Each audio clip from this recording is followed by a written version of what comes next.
Hello YouTube viewers and random Iron Man fans. Now today I'm going to be reviewing this, which is the Marvel Select Iron Man Mark 6 armor figure, and here it is in front of me in its box. So as per usual, let's take a look at the box. Along the side here you've got this cardboard strip which has the Marvel Select logo just at the top there. Iron Man Mark 6 armor written across the side obviously. And down the bottom here we have a special collector edition action figure with highly detailed base and a little Iron Man 2 logo there, and obviously a lot of space around here so you can see the figure. A lot of people have of course complained that the boxes and packaging for this is way too big for the size of this figure, especially if you want to keep it mint in its box. You know, like there's a lot of wasted space, especially around the bottom here too, so I've no idea why they've made the packaging so big. Around the side of the box here we've obviously got a fantastic picture of the Mark 6 armor here, looking absolutely brilliant. Really great detail there on the picture as well too, so it really helps to sell the toy overall. And finally around the back here we've just got a little more information on the Mark 6 armor from obviously the movie. I'm not going to read it out because, you know, it's literally just a load of rubbish. Down the bottom here Marvel Select logo again, and nice big picture here of the Mark 6 armor. It looks absolutely superb of course here in that fantastic pose. And two more pictures here of the other two in the range, the Mark 4 armor and the War Machine armor there as well. And just some more pieces of rubbish information just across the bottom here. Nothing really important. But enough about the box, let's crack it open and take a look at the actual figure itself.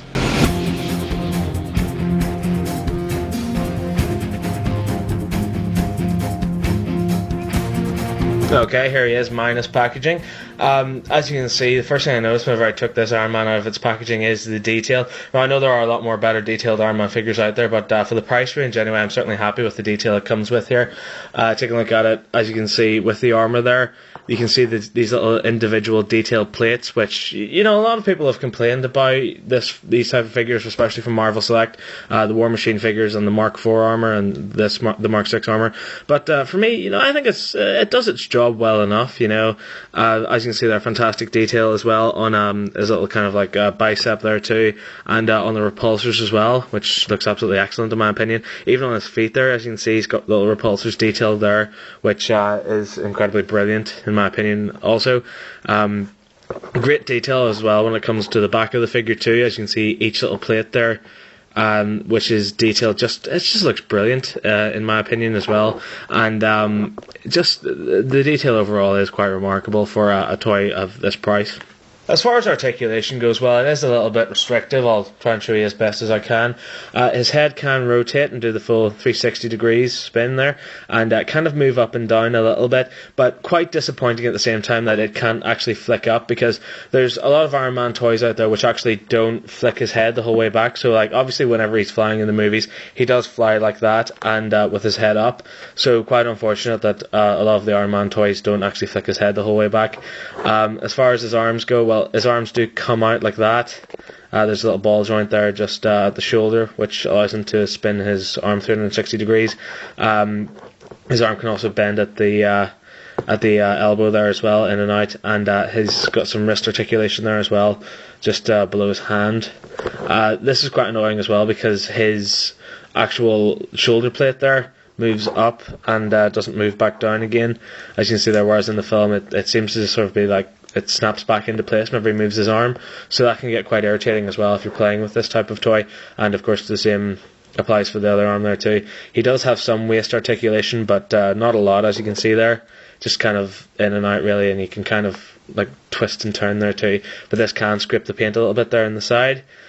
His legs I found were the most annoying articulation wise, because they can't really flick out, you know, he can't do the splits or anything like that. It's kind of joined in a really weird way, you know, even though it looks really good, because with most ball joints you do kind of get a little bit of a gap in the kind of pelvis area there, but for this, you know, it's really awkward. Like there is a little bit of a sort of joint there, if you can see, that allows his leg to flip out like that. But it's kind of really awkward when it comes to trying to pose him. There's a little joint there as well that allows his leg to spin out like that, as you can see there. Same of course applies to the other leg. And his knees I really like, because they seem to have done this weird thing there where it's kind of like in sections it bends around, which is quite cool. I like that. Where most figures have this kind of annoying little kind of bar through the middle that allows the leg to bend. This actually fills in the space quite nicely there too. No other kind of real articulation. His foot looks like it should rotate, but it doesn't really. it's kind of stuck in place there, and of course it's the same apply for his other leg. There is a little bit of detail on the back here as well. It kind of has these weird little flaps that kind of pop up here, kind of like an air brake, I suppose, for whenever he's flying, but it doesn't really explain why they're there, and that's a little bit weird that they pop out. There's no other real articulation else apart from that. There is a really great feature with this toy, and one of the main reasons that made me go out and buy it is that his little faceplate here can move back up, revealing his face. So in order to do that, you kind of have to put your finger in behind his mask here and kind of pop it off, and underneath, as you can see, there's a fantastic replication of Robert Downey Jr.'s face. My camera really doesn't do it justice because it is pathetic, but the detail on it, if you take my word for it, is immense. You can kind of see his hair just kind of creeping in behind his mask that remains on his face. His eyes are detailed fantastically well, as is his nose, and too is his little beard there and his lips, which just look amazing.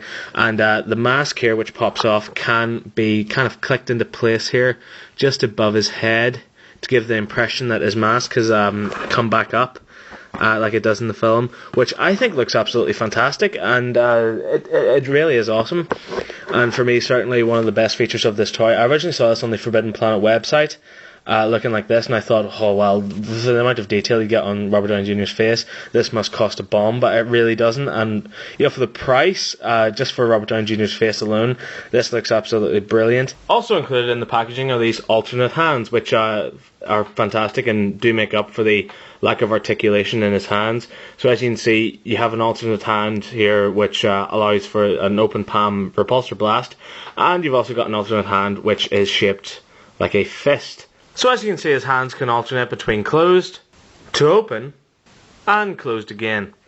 And his hands are easily replaced. As you can see, just pop it off here, which reveals a little kind of mushroom joint, and you can pop on the alternate arm nice and easily, like that.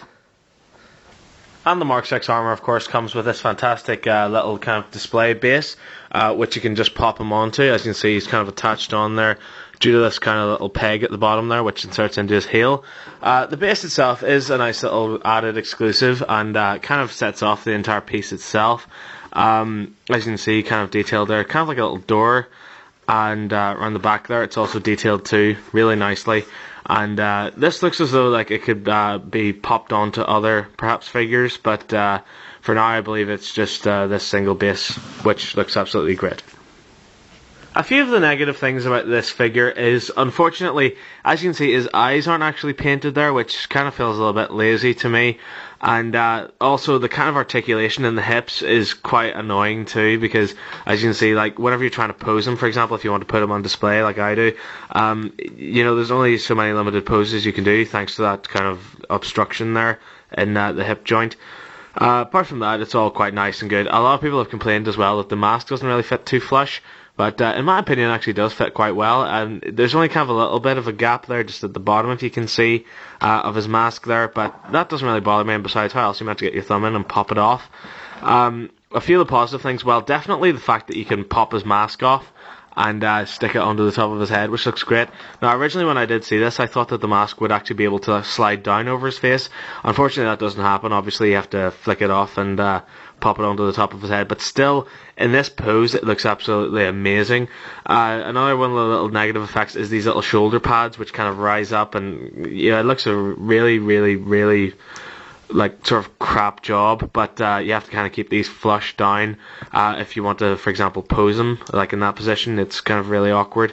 But a few things I do like about it. Well, obviously you can reveal Robert Downey Jr.'s face, and being one of my favourite actors, I've always wanted a Robert Downey Jr. figure, and I think this is the closest I'm ever going to get, unless they do really say Tony Stark in this size. But also the pose can be achieved really well. Like, there are some fantastic poses you can make this figure do.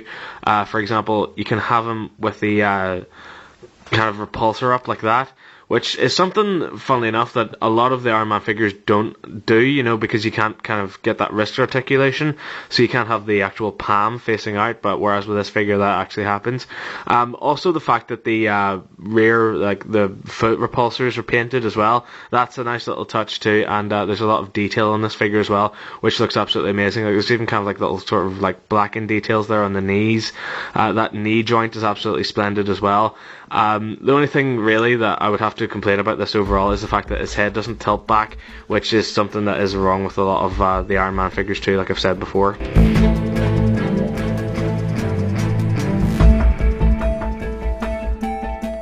So in the end, would I recommend this figure? Yes and no. If you're a collector and you love Iron Man, then I really can't really tell you, because if you're a collector, let's put it like this. If you're a collector and you don't want to spend a lot of money, but you do want a highly detailed recreation of the Iron Man Mark 6 armor, then yes, absolutely go out and buy this, because it's absolutely fantastic, cheap price, and for all you get, it is absolutely amazing.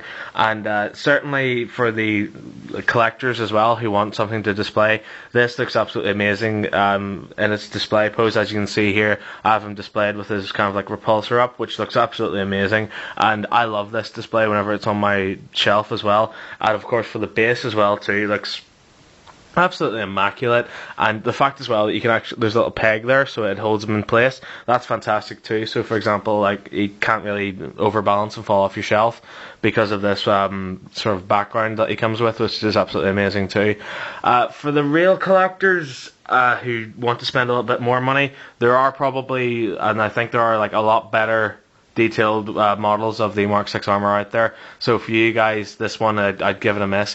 For kids, definitely not. This figure is a little bit crap whenever it comes to articulation. You can't really move his legs too well, and you know, you can't really play with him. That's kind of a downside that I found as well. The only real bonus about this is that his little mask flicks up, and there's a fantastic detailed representation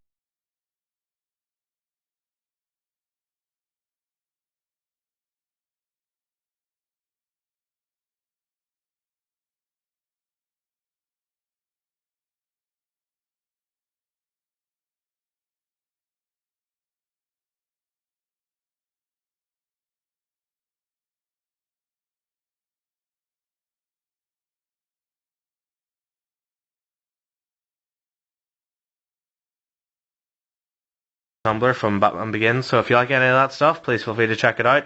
You can also subscribe to me, you can add me as a friend, you can also add me as a friend on Facebook, just by clicking the banner at the top of my channel. Thank you very much for watching, bye bye.